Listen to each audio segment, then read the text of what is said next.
For nearly 17 centuries, a truth has been buried beneath layers of silence, a truth so simple yet so shattering that it could rewrite everything humanity believes about Jesus of Nazareth.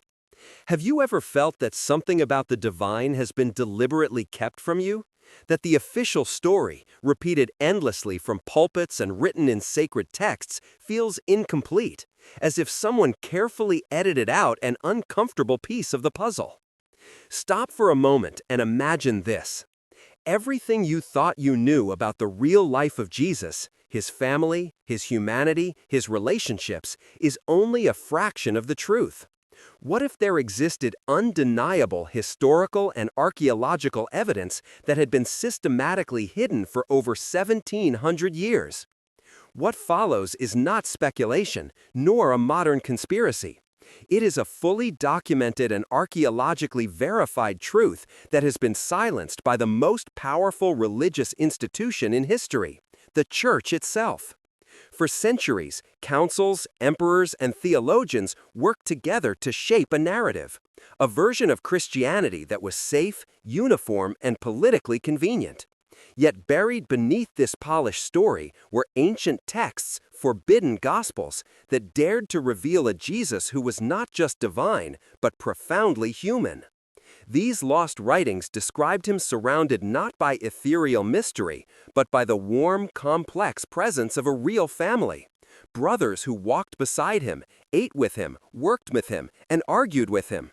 But this revelation, this simple idea that Jesus had brothers of flesh and blood, was too dangerous.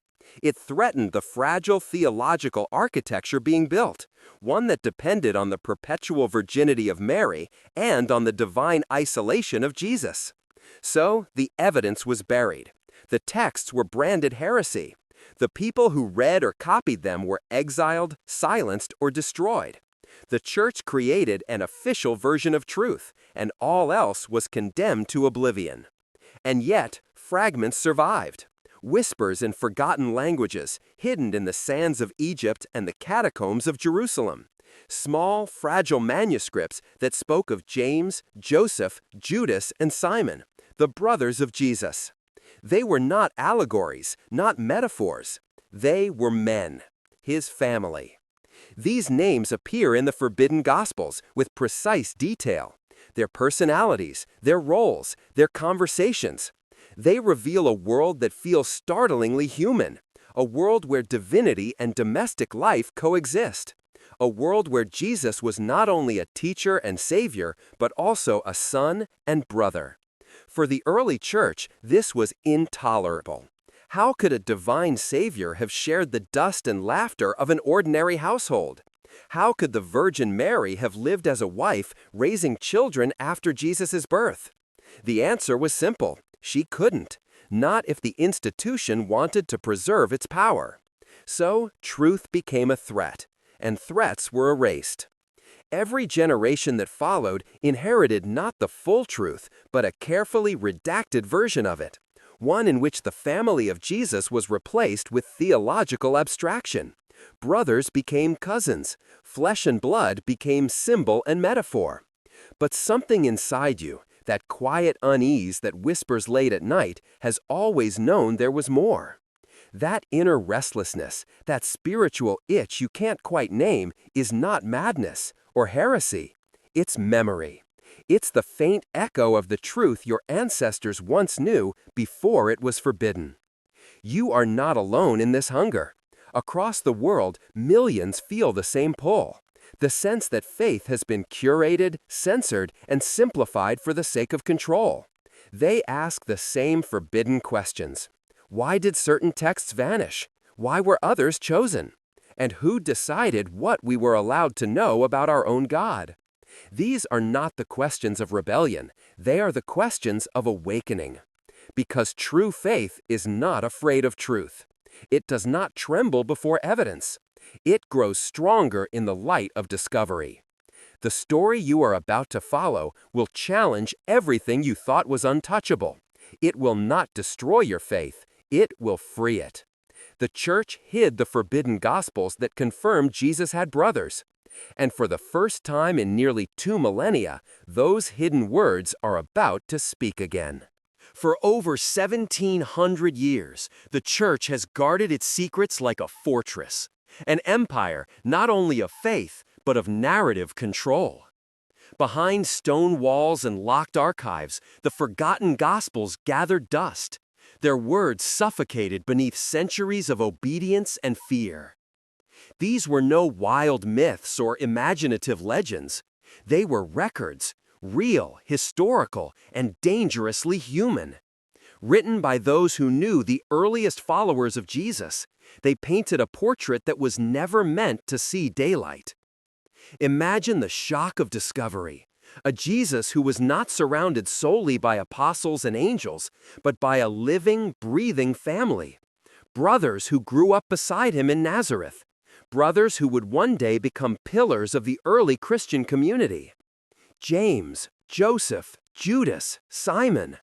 Names that once echoed naturally in everyday speech, now erased, softened, or reinterpreted beyond recognition. But in the centuries when the early church was still young, these names were known and spoken with respect. Communities in Jerusalem and Galilee revered James, known as James the Just, as the rightful leader after Jesus' death. He was seen not only as a spiritual teacher, but as a direct continuation of Jesus' own mission, his voice carrying the same weight, his blood carrying the same lineage. Yet that lineage was precisely what threatened everything. Because if Jesus had brothers, then Mary had other children. And if Mary had other children, she could no longer be the ever-virgin Mother of God. This was not a small problem. It was a theological earthquake. By the 4th century, Christianity was no longer a persecuted faith. It was an institution allied with the Roman Empire. Emperors and bishops now sat side by side in councils, shaping doctrines that would serve not just spiritual needs, but imperial unity. The new religion had to be pure, clean, and politically manageable. So when the bishops gathered at Nicaea in 325 AD, and in the councils that followed, their decisions were not simply matters of faith. They were acts of power. They decided which writings were holy and which were dangerous, which truths would live and which would die. Gospels that mentioned Jesus' brothers, like the Gospel of the Hebrews, used by Jewish Christian communities who had personally known his family, were declared heretical and destroyed. Entire libraries were burned in the name of doctrinal purity. Imagine those moments. Candlelight flickering over trembling parchment. Monks ordered to erase lines that had survived since the apostles. Scribes copying only the approved version, the rest consigned to fire and oblivion. Only a few fragments survived, quoted reluctantly by later theologians who mentioned them merely to refute them. But those small, charred remnants still speak. They whisper of a truth too persistent to die. They tell us that Jesus had brothers, not symbolic brothers, not cousins disguised by translation, but real men of the same blood. And they tell us that one of them, James, held such authority in Jerusalem that even Peter and Paul could not easily overrule him. This was not just a family dynamic, it was a crisis of power. 3 men, Peter, Paul, and James, stood at the crossroads of a new religion, each with a different vision of what Christianity should be, each claiming the right to interpret the words of the man they followed. But James had something neither Peter nor Paul could ever claim. He was family, and that made him dangerous. His presence alone threatened to shift the center of authority away from Rome and toward Jerusalem, from theological invention to living bloodline. And in the empire of faith that was being built, there was no room for rival centers of power. Thus began the quiet rewriting of history. Over time, the brothers of Jesus faded from sermons and scripture. Where they could not be erased, they were redefined. Greek and Aramaic words like adelphos, which plainly meant brother, were twisted, softened, reinterpreted as cousin. The simplest truth became the most forbidden. And yet, fragments of light still pierce the darkness. Because truth, even buried beneath centuries of theology, has a way of breathing. It waited in the sands of Egypt, in the sealed jars of Nag Hammadi, in the whispers of ancient monks who refused to forget. It waited for you, centuries later, to find it again. You were never meant to read these words, but here you are, and the silence of 17 centuries is beginning to crack. The year was 325 A.D. The Roman Empire stood at a crossroads. Its vast territories trembled under the weight of conflict, political, social, and spiritual. The Emperor Constantine, newly converted to Christianity, sought to unite a fractured empire under one faith, one church, one truth. But truth, in that moment, was not discovered. It was decided. The Great Council of Nicaea was summoned, not by prophets, but by politicians. Bishops from across the empire gathered under imperial order in a hall heavy with incense and ambition. Scrolls were unrolled, arguments erupted, voices rose and cracked like thunder. And there, amid the marble and the flicker of torches, the first great act of spiritual censorship was born. They were not debating whether God existed. They were decided. What form that God must take, what stories the people could hear, and which truths would be buried forever. It was at Nicaea and in the councils that followed that men, not angels, chose the official books of the Bible. They labeled some writings divinely inspired and others dangerous heresy. Among those condemned to oblivion were the forbidden Gospels, texts that dared to portray Jesus as profoundly human, living within a real family, bound by the rhythms of ordinary life. The Gospel of the Hebrews, once cherished by the earliest Jewish followers of Christ, was among the first to vanish. It spoke of James, the brother of Jesus, as the rightful leader of the Jerusalem church, an idea that shattered Rome's emerging claim to apostolic authority through Peter. For an institution striving to centralize power, that could not be tolerated. So, it was silenced. Copies were seized, burned, or hidden. Communities that refused to abandon it were branded heretical and hunted. Their writings were systematically destroyed, an operation that, by any modern standard, could only be described as a deliberate cultural extermination. What survived are fragments, quoted mockingly by church fathers in order to refute them. But even through the venom of condemnation, the truth bleeds through. The Gospel of the Hebrews tells of a family bond so intimate that it threatened the foundation of theology itself. It tells of James, the blood brother of Jesus, leading the first Christian community with wisdom, humility, and deep spiritual authority. He was called James the Just, revered by Jews and Christians alike for his purity of heart. But his leadership created an unbearable dilemma for the new church. How could a mere brother rival the divine figure of Peter, the rock upon which Rome claimed its spiritual empire? The answer was political, not theological.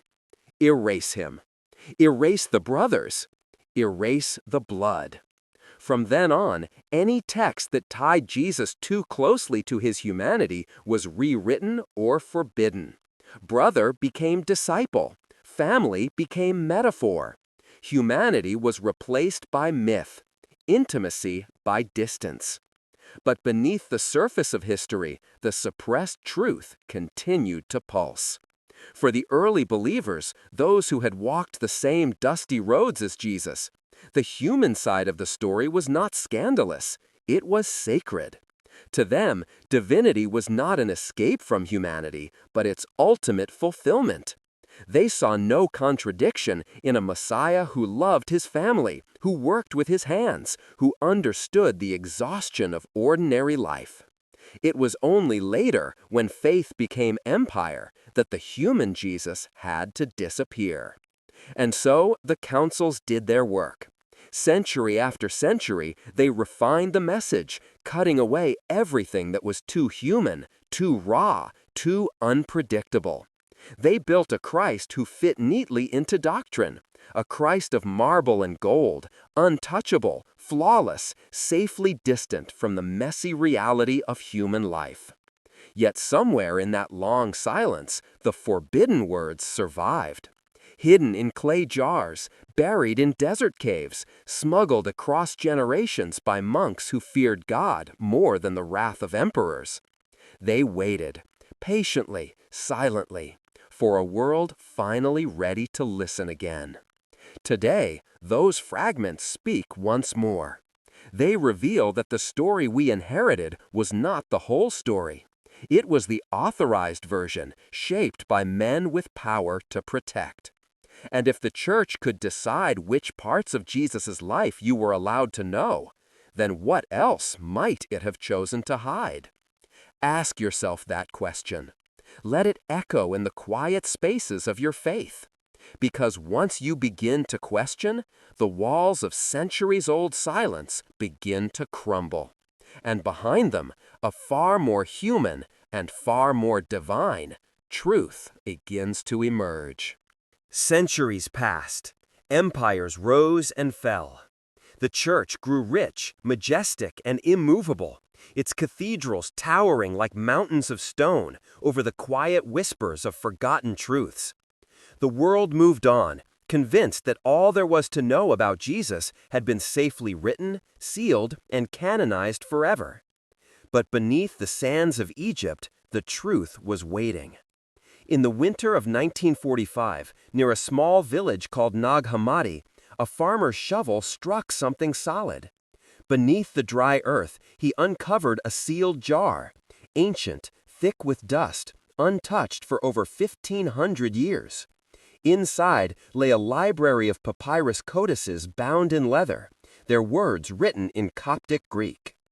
What they contained would shake the foundations of biblical scholarship and religious history.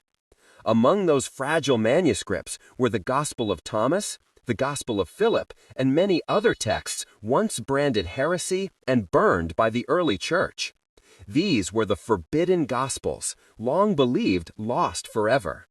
They did not present a different Jesus, but a deeper one, a teacher of wisdom, mystery, and paradox. A man who spoke of the divine not as something distant, but as something burning quietly within each of us. And among their pages were quiet but unmistakable references to something the official church had buried: the family of Jesus. The Gospel of Thomas, one of the most remarkable discoveries in religious history, records a scene that feels startlingly intimate.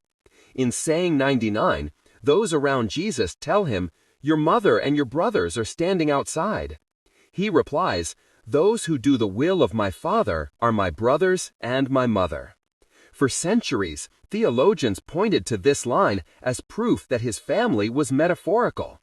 But the text itself says otherwise. It doesn't deny their existence, it affirms it. It shows Jesus distinguishing between two types of kinship, one of blood and one of spirit, both real, both sacred. To deny his family was never the point. To understand the depth of his love, that was. The Gospel of Philip, another of these forbidden texts, goes even further. It speaks casually, without hesitation, of Mary, the mother of Jesus, and her other children, of sisters, brothers, and relatives who surrounded the Savior throughout his life. It even mentions Mary Magdalene and Miriam, who was called his companion. This gospel does not treat family as an embarrassment to divinity, but as its natural extension, the human context in which the sacred unfolds. For the church, that was too dangerous to allow. If people came to believe that holiness could dwell in ordinary relationships, in blood, in family, in flawed human love, then the gatekeepers of faith would lose their hold. The divine would no longer belong to the altar, but to every home, every heart. And so, the Gospel of Philip was buried, literally and figuratively, for centuries. To possess it meant excommunication. To teach from it meant death. Yet somehow, one copy survived, sealed in clay, guarded by time itself. Imagine that moment. The scholars of 1945, their hands trembling as they lifted the brittle pages to the light, the ink still legible after 1,500 years. Here at last were the voices of the early believers, not filtered through councils or emperors, but speaking directly across the ages. Voices that describe Jesus not as a distant figure of divine perfection, but as someone who lived, loved, and struggled as any human being might. In these texts, the sacred is not separate from the ordinary. It is born through it. Jesus is not a God detached from human experience, but a bridge between heaven and earth, divinity and dust. This realization changes everything. If Jesus had brothers, if he had a real family, then holiness itself is not found in isolation or supernatural perfection. It is found in the messy, complex fabric of human life, in the same kind of love, loyalty, and pain that shapes us all. That was the secret the church feared most. That we might realize the divine was never locked away in temples or controlled by priests. It has always been within reach, as close as the beating heart of a family. And so, these rediscovered Gospels are more than archaeological relics. They are resurrections, the return of voices that refuse to die. Their survival is no accident. It is as if the earth itself conspired to keep them safe until humanity was ready to listen again. And now, after 17 centuries of silence, the buried truth begins to breathe once more. But these discoveries were only the beginning. What came next, in the writings of the Gospel of James, in the testimonies of ancient historians, in the very bones unearthed from the soil of Jerusalem, would confirm beyond question what the church had tried so hard to deny. The brothers of Jesus were real, and their story would change everything. Long before modern scholars argued over translations and theology, there existed a text whispered among early believers, a gospel that dared to tell a story too human for the official canon. It was called the Proto-Evangelium of James, or the Gospel of James. Unlike the others, this gospel focused not on Jesus himself, but on Mary, her childhood, her betrothal, and the mysterious birth that would change the world.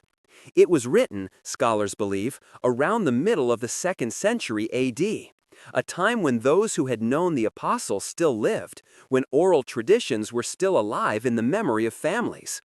What makes this text extraordinary is not what it adds to theology, but what it quietly preserves about history. According to the Gospel of James, Joseph was not the young, spotless figure of later paintings. He was an older widower, a carpenter with children from a previous marriage. He was chosen to care for Mary not as a husband in the romantic sense, but as a guardian, to protect a young woman dedicated to divine service. That detail, that Joseph already had sons, may seem small, but it holds the key to one of Christianity's oldest and most controversial mysteries. If Joseph's sons existed before his union with Mary, then the brothers of Jesus mentioned in Scripture, James, Joseph, Judas, and Simon, could be understood as his half-brothers, children of Joseph from that earlier marriage. This explanation, elegant in its simplicity, allowed the early church to preserve both the doctrine of Mary's virginity and the undeniable historical fact that Jesus had brothers. It was a compromise between faith and truth, but even that was too dangerous to survive. As time passed, theologians grew less interested in historical nuance and more determined to protect the mythic perfection of their doctrines.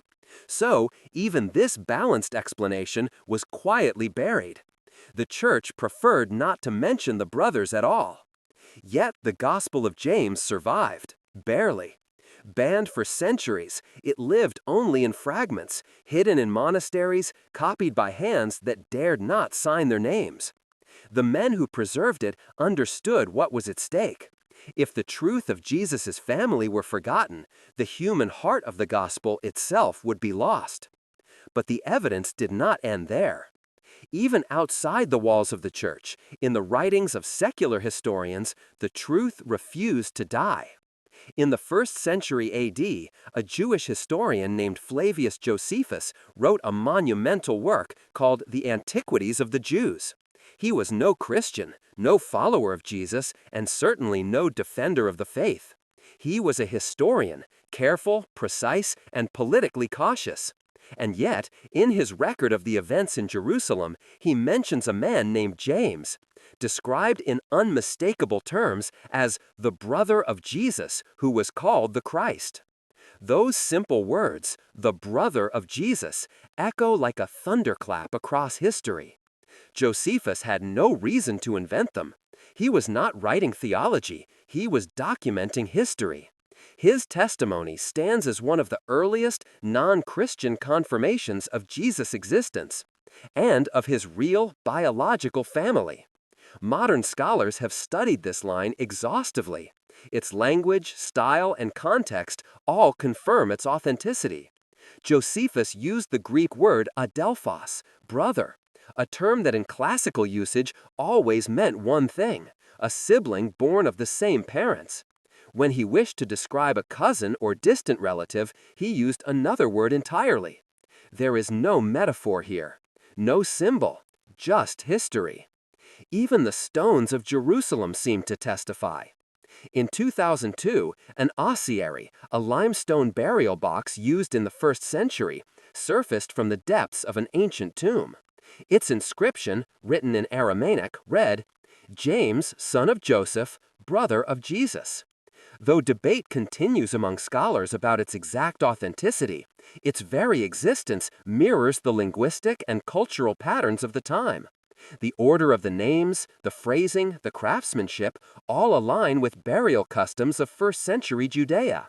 Even if that particular artifact's origin remains uncertain, its message resonates with all we already know. The world of Jesus was not a mythic abstraction, but a living, breathing reality. He belonged to a family. He shared a home, laughter, and sorrow. He knew what it was to be misunderstood by his own kin, to teach truths too heavy for even those closest to him to carry. The Gospel of Thomas hints at that tension, showing a moment when his family waits outside, unable to grasp the magnitude of his mission. It is a scene both painfully human and profoundly divine, the bridge between heaven's purpose and earthly love. If anything, the existence of Jesus' brothers does not diminish his holiness. It magnifies it. It means that divinity walked among the ordinary, that God's presence was not confined to the temple or the throne, but could exist within a family, within the dust of a carpenter's home. And this was the secret the church feared most. Because if the sacred could exist within the human, then every human soul carried a spark of the sacred. And if that were true, then no institution, no hierarchy, no priest or bishop could ever again claim to stand between humanity and God. That was the heresy they could not allow. That was the truth they buried for 17 centuries. But truth has a pulse, and it was beginning to rise again. Long before marble cathedrals and gilded altars, before the councils and creeds, the first generations of believers still remembered. They spoke of Jesus not as a distant figure enshrined in mystery, but as someone whose presence lingered in living memory, someone who had walked among them, eaten with them, prayed beside them. And among those early voices, none spoke more clearly about his family than the earliest chroniclers of the church itself. Hegesippus, a Jewish Christian historian writing in the 2nd century, lived close enough to the time of the apostles to know the oral traditions that had not yet been lost. He traveled through Palestine, listening, recording, verifying. His writings, later preserved in fragments by Eusebius, speak without hesitation of the brothers of Jesus. He names them, describes them, and even traces their descendants. Hegesippus tells of 2 grandsons of Jude, one of Jesus' brothers, who were questioned by the Emperor Domitian himself during a wave of persecution. The emperor, suspicious of a royal line of David, feared rebellion. But when the humble peasants showed him their calloused hands, proof that they were simple farmers, he released them, finding no trace of political ambition. It is a striking moment. The bloodline of Jesus standing before the emperor of Rome, poor and unarmed, yet carrying within them the living legacy of the man the empire once crucified. Even within this story lies a truth the church later tried to hide, that Jesus' family line continued, that his brothers had children, that his blood still flowed through generations of believers long after his death. Another early voice, Clement of Alexandria, writing toward the end of the 2nd century, also spoke naturally and without controversy of Jesus' brothers. To Clement, one of the most learned theologians of his time, this was not heresy, it was simply fact. He wrote that James, the brother of the Lord, was chosen by the apostles as the first bishop of Jerusalem. Clement saw this not as a threat to Christ's divinity, but as a confirmation of it, that the divine could sanctify even the most ordinary bonds of kinship. There was no scandal in their words, no fear, no need to reinterpret. It was only later, as the church grew powerful, that fear began to replace faith. Fear that the human might undermine the divine, that the simplicity of truth might unravel the delicate fabric of doctrine. By the 4th century, that fear had become law. The doctrine of Mary's perpetual virginity, once a poetic symbol of purity, hardened into dogma. To question it became dangerous. To contradict it became heresy. And so, the brothers of Jesus were gradually transformed by language itself. The Greek word adelphos, meaning brother, was quietly reinterpreted to mean cousin, stepbrother, or even spiritual companion. Linguistic gymnastics replaced honest scholarship. Entire theological systems were built to explain away what earlier generations had accepted as common knowledge. And yet, the written record does not lie. The first witnesses, Hegesippus, Clement, and many others, all spoke openly, confidently about Jesus' brothers. Their words survived in manuscripts copied by monks who, perhaps unknowingly, preserved evidence that contradicted the very doctrines they were sworn to defend. The irony is almost divine in its precision. The same church that tried to erase the brothers of Jesus preserved their memory within its own archives. Even Eusebius of Caesarea, the church's official historian under Constantine, could not completely silence them. Though cautious in tone, he still mentioned the family of the Lord, tracing their leadership within the early Jerusalem church. He described James the Just as a man of such holiness that he was allowed to enter the sanctuary. Eusebius, writing at a time when doctrine was already crystallizing, walked a tightrope. He acknowledged the brothers' existence, yet softened their significance, hinting at what he could not openly state, that Jesus' family had once been central to the movement long before Rome claimed to be its heart. It was a quiet rebellion, hidden in ink.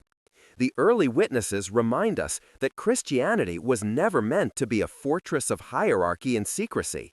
It began as a living, breathing family, human and divine intertwined. But as the centuries turned, power demanded perfection, and perfection demanded revision. The brothers were forgotten. The mother was sanctified beyond human touch. And the church, once a community of memory, became an empire of doctrine. Yet, buried in parchment and stone, the original voices endure. They whisper from the margins of history, refusing to be silenced. Because truth, like resurrection, always returns. It may take centuries, it may take buried scrolls and broken seals, but it returns. And when it does, it exposes the difference between belief that liberates and belief that controls. The first witnesses knew the difference. They had seen the face of Jesus and the faces of his brothers in the same light. To them, divinity was not the denial of humanity. It was its fulfillment. And that, perhaps, was the most forbidden truth of all. As centuries unfolded, the church no longer resembled the humble gatherings of believers who once met in homes and fields. It had become an empire, vast, disciplined, and absolute. Gold replaced bread, thrones replaced tables. Bishops became princes, and faith became law. But beneath that splendor lay fear, not of sin, but of discovery. Because to maintain control, the church had to define truth itself. And once an institution claims ownership of truth, it must also fear anything that lies beyond its reach. The idea that Jesus had brothers, that he had lived within a real, breathing family, was too dangerous to coexist with this growing machinery of authority. It humanized the divine, and that simple humanity threatened the foundations of an empire built on distance, hierarchy, and mystery. So began the long process of redefinition. By the time of St. Jerome in the late 4th century, the transformation was nearly complete.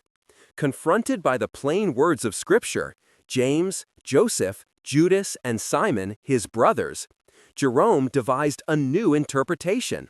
These were not brothers at all, he insisted, but cousins, distant relatives. The words adelphos and adelphe no longer meant what they had always meant. They became metaphors, theological inventions. And with that linguistic sleight of hand, a truth that had once been ordinary became forbidden. This reinterpretation was not an innocent mistake. It was a shield, a carefully crafted defense designed to protect the doctrine of Mary's perpetual virginity, which had by then become central to the Church's vision of holiness. A mother who bore only one divine son was perfect. A mother with other children was human. And humanity, in the eyes of the powerful, was imperfection. Thus, the story was rewritten, line by line, translation by translation. The living history of Jesus' family was buried under the marble weight of dogma. To question it became a sin. To teach it became heresy. The Church no longer simply interpreted the gospel, it became the gospel. For the next 1,000 years, faith was something handed down, not discovered, memorized, not lived. The believers were treated like children, told what to think, what to fear, what to forget. The tragedy of this system was not only the loss of truth, but the loss of intimacy. When the divine is locked behind layers of hierarchy, it becomes unreachable. When the human side of Jesus is erased, he becomes a figure too distant to love, too perfect to follow. But the human Jesus, the one who laughed with his brothers, who worked beside his Father, who felt the sting of misunderstanding, that Jesus speaks directly to the soul. He is not a figure of marble, but of flesh and light. And that was the danger. Because a Christ who is human invites imitation, not worship. He invites transformation, not obedience. He speaks to the heart directly, bypassing the institution that claims to represent him. For the Church, that was an unthinkable risk. And so, the manipulation deepened. The councils not only chose which Gospels to include, but decreed how the chosen texts must be read. Interpretation became law. Questioning became sin. Centuries later, those who dared to ask why certain books were missing or why the original Greek words were altered were branded heretics. Many were imprisoned, some were burned. The smoke that rose from those fires carried not only human ashes, but pages of truth. But suppression always has a cost. The more the Church insisted on perfection, the more it distanced itself from the living spirit it claimed to defend. The same institution that once feared heresy now feared honesty. The same hierarchy that once guarded the truth now feared its return. And yet, throughout history, whispers of the forbidden persisted. In monasteries, in secret societies, in the marginal notes of brave scribes who risked everything to preserve a single phrase, a single name, a single glimmer of authenticity. They knew that truth is indestructible. You can burn its pages, silence its witnesses, and outlaw its memory. But truth is like fire. The more you smother it, the hotter it burns beneath the ashes. And that fire waited. Through centuries of silence, it glowed faintly.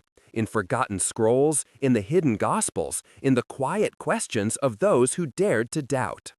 They knew that truth is indestructible. You can burn its pages, silence its witnesses, and outlaw its memory. But truth is like fire. The more you smother it, the hotter it burns beneath the ashes. And that fire waited. Through centuries of silence, it glowed faintly. In forgotten scrolls, in the hidden gospels, in the quiet questions of those who dared to doubt. Until the day the earth itself broke its silence and returned the buried words to the light. The church had built its empire on control. But control cannot survive revelation. And once the forbidden gospels began to speak again, the architecture of lies began to tremble. Because no matter how carefully truth is buried, it always remembers the way back to the surface. For 17 centuries, the Church guarded its secrets with the vigilance of an empire and the paranoia of a kingdom built on silence. But silence, by its nature, cannot last forever. It cracks, it echoes, it eventually answers itself. When the buried Gospels were uncovered in the 20th century, when the fragments of papyrus from Nag Hammadi, the Gospel of Thomas, and the Gospel of Philip once again saw daylight, the spell began to break. What emerged from the sands was not a rebellion against faith, but a resurrection of it. Because these texts, these forbidden words, didn't strip Jesus of divinity. They restored his humanity. And in doing so, they restored the very heart of what faith was meant to be. For centuries, believers had been told that to question was to sin, that truth belonged to institutions, not to individuals. Yet here, in the rediscovered Gospels, Jesus himself speaks as a teacher of inner knowing, of light within, of the divine spark hidden in every soul. He did not say, "Follow me blindly." He said, "Seek, and you will find." And perhaps that is the most revolutionary commandment of all, that each human being carries the right and the responsibility to search. The forbidden texts remind us that authentic spirituality is not submission to authority, but awakening to presence. It is not about worshiping an unreachable deity, but realizing that the sacred has always been within reach, in the breath, the heart, the quiet act of understanding. When you learn that Jesus had brothers, something profound happens. The story stops floating above history and lands firmly in the human world. You begin to see him not as a distant God draped in mystery, but as someone who shared your condition, who lived in a family that loved and misunderstood him, who worked with his hands, who faced resistance not only from empires but from his own blood. And suddenly, holiness no longer feels far away. It feels intimate, possible. That, more than any doctrine, is what the Church feared. Because once the divine is found in the ordinary, once the sacred is recognized in family, friendship, labor, and laughter, then the walls between heaven and earth crumble. The power of priests fades. The need for intermediaries dissolves. The God once kept on an altar steps into the home, into the workshop, into the heart. This is the quiet revolution that the forbidden Gospels ignite. Not the destruction of faith, but its liberation from fear. True faith, when faced with evidence, does not collapse, it deepens. True faith does not hide from knowledge, it welcomes it. For faith that cannot bear the weight of truth is not faith at all. It is indoctrination, hollow and brittle. To discover that Jesus had brothers is not to diminish his divinity. It is to affirm it in its fullest sense. Because divinity that cannot touch humanity is sterile. It cannot save, cannot heal, cannot love. But a God who steps into the ordinary, who eats with family, who suffers misunderstanding and grief, that God is alive. That God is real. And in that realization lies a new kind of freedom. The forbidden Gospels teach that spiritual maturity begins the moment you stop fearing questions. The moment you dare to ask why these texts were hidden, why certain voices were silenced, why the church feared the human so much. You begin to awaken. You start to see that your spiritual life is not meant to be obedience to an institution, but conversation with the infinite. That is the moment faith stops being borrowed and becomes your own. For centuries, millions lived beneath the shadow of dogma, afraid to look beyond the lines of Scripture, afraid to listen for themselves. But today, those walls are breaking. Scholars, seekers, ordinary believers, they are all rediscovering the raw, unfiltered Jesus hidden behind centuries of theological polish. And they are finding something extraordinary. That the truth they were told to fear is the very truth that makes their faith real. Because when faith and truth walk together, something miraculous happens. The mind opens, the heart expands, the soul breathes again. The forbidden Gospels were not meant to destroy belief.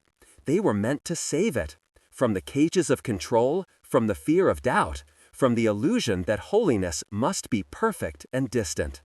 They remind us that the divine is not fragile. It does not shatter under scrutiny. It shines brighter. And so the story comes full circle. The faith, once built on secrecy, begins to rediscover its own forgotten courage. The courage to face truth without fear. Because truth and faith were never meant to be enemies. They are and have always been brothers. Just like Jesus and the brothers the church tried to erase. Something extraordinary is happening in our time. Something that no empire, no council, no decree could have ever stopped. Across continents and cultures, millions are awakening to the quiet realization that the version of faith handed down to them was never complete. Beneath the layers of tradition, beneath the carefully curated sermons, there beats the pulse of a truth that has waited for nearly 2,000 years to be remembered. It is not a new religion. It is a return, a homecoming. For centuries, people were taught to look upward for God, to approach the divine through ritual and hierarchy. But the forbidden Gospels whisper a different direction, inward. They tell us that the kingdom of heaven is not somewhere else, it is within you.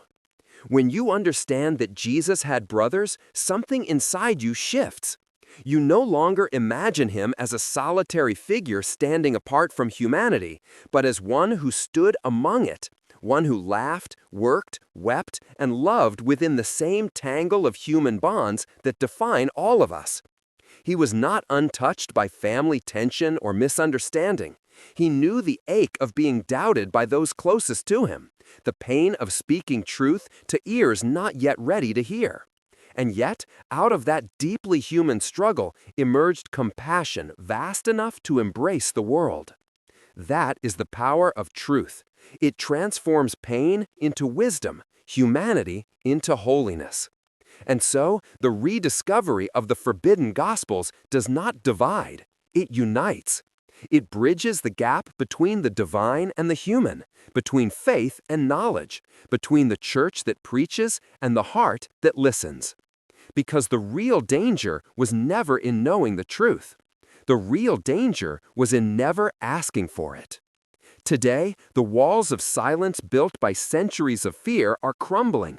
Scholars, theologians, and seekers are studying these ancient texts not to destroy faith, but to purify it, to strip away the political varnish that turned revelation into regulation. The Gospel of Thomas speaks not of fear or punishment, but of discovery. Whoever finds the interpretation of these sayings will not taste death.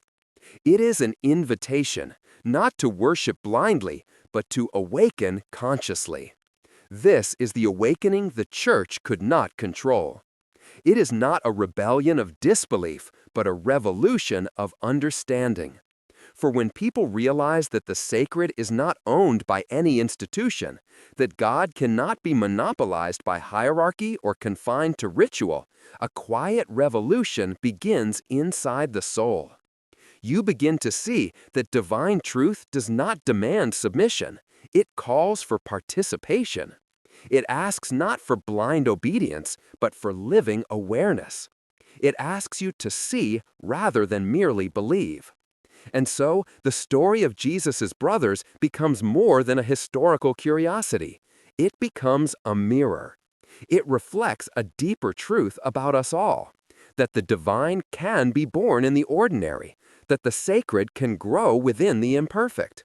The forgotten family of Jesus represents what the institutional church feared most, a faith that no longer needs intermediaries, a faith that no longer depends on secrecy or translation, a faith that knows the divine directly, through love, through truth, through the simple courage to seek.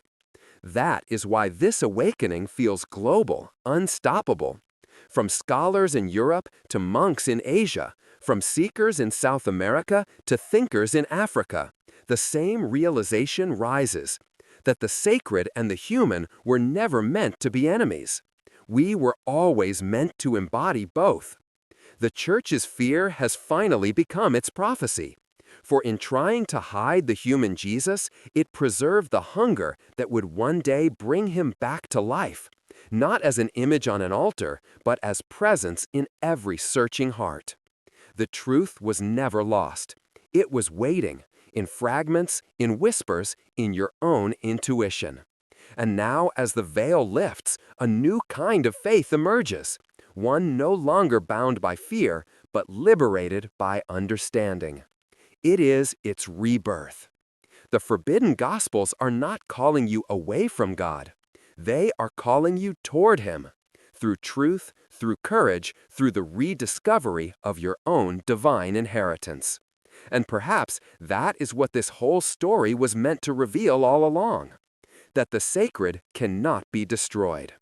It can only be forgotten. And once remembered, it changes everything.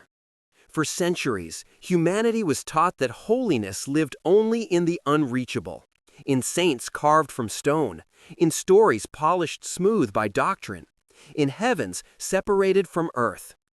But every truth that was buried eventually finds its way back to the surface. And the truth that returns now is this: the divine has always been human. The forbidden Gospels, those once lost fragments of light, do not attack faith, they restore it. They remind us that Jesus was not a mythic abstraction or a distant deity who hovered above human life. He was born into a family. He grew up surrounded by brothers and sisters, laughter and labor, argument and love. He lived the same fragile miracle we all share, the miracle of being human. And that is the deepest revelation of all. God does not fear humanity. He enters it. The church, in its ancient fear of imperfection, tried to protect the divine from the ordinary. It built walls of theology, cloaked mystery in ritual, and guarded truth behind altars. But truth has no need for walls. It has no fear of being questioned. It thrives in light. For 17 centuries, those walls stood high, fortified by dogma, defended by scholars, sanctified by fear. But when the forgotten Gospels resurfaced, they carried with them something stronger than any decree: the living memory of a faith that was never meant to be imprisoned. In those texts, the human and divine meet without conflict. Jesus is not diminished by family. He is completed by it. He is not weakened by humanity. He embodies its divine potential. He shows us that to walk the path of spirit is not to escape life, but to live it fully, to love in the midst of pain, to forgive in the face of betrayal, to see the sacred in every ordinary moment. That is what the forbidden Gospels have always whispered. that the divine was never meant to be feared. It was meant to be lived. When you know that Jesus had brothers, something transforms in the soul. You realize that sanctity does not demand distance, it calls for connection. You see that the same light that lived in him lives in you. You begin to understand that every act of compassion, every gesture of forgiveness, every honest search for truth is itself a form of prayer. And suddenly, faith stops being a story about what happened long ago. It becomes the story you are still living. That is the revolution the church feared most. Not rebellion, but realization. Not destruction, but awakening. Because when people realize they do not need permission to meet God, that they can encounter the divine in the silence of their own hearts, no empire of control can survive. And so, the truth rises again. Not in temples or councils, but in the quiet courage of seekers who dare to ask, to learn, to feel. It rises in the rediscovery of buried texts, in the scholarship that refuses to be silenced, in the questions that refuse to die. It rises in you, in the stirring you feel even now as you read these words, the sense that you have always known there was more, that faith was never meant to be a cage, but a door. The church may have hidden the forbidden gospels, but it could never erase what they reveal. That the sacred is not found by escaping humanity, but by embracing it. That the divine was never a secret to be guarded. It was a gift to be lived. And that truth, at last, belongs not to the powerful, but to the awakened. So let this be your revelation. You were never meant to worship truth from afar. You were meant to walk with it, speak it, live it. Just as Jesus once walked among his brothers, not above them, but beside them. The silence of 17 centuries has ended. The forbidden words have found their voice. And the truth, at last, is free.